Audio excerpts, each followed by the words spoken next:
KG কত কাতালে ভাইয়া লাগাইছি? 300 দেশি কাতাল। ওটা কি শিং মাছ? জাগুর।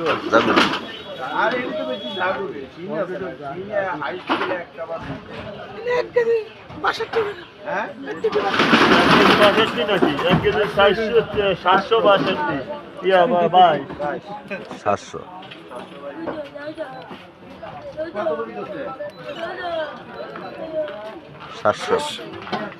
700 টাকা। না একটু কমাই দেন।